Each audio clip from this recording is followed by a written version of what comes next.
সেই জন্যই বারবার সংস্কারের কথা আমরা বলছি, আপনারা বলছেন।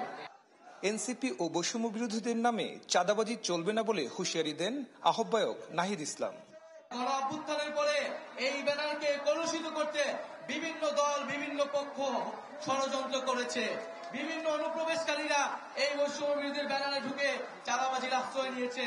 আপনাদের প্রতিও অনুরোধ থাকবে, আপনারা কোনো চাঁদাবাজ, কোনো সন্ত্রাসকে আশ্রয় দিবেন না, সে যেই দলের হোক না কেন। আমরা মুখে মুখে বলবো নতুন রাজনৈতিক বন্দোবস্ত, কিন্তু আপনি ইয়া করবেন চাঁদাবাজি, এই জিনিসগুলো কিন্তু আমরা বরদাস্ত করবো না। আমাদের লক্ষ লক্ষ কর্মীর দরকার নাই, আমাদের লক্ষ লক্ষ নেতার দরকার নাই। এই চাঁদাবাজের অভয়াশ্রম এনসিপি হবে না।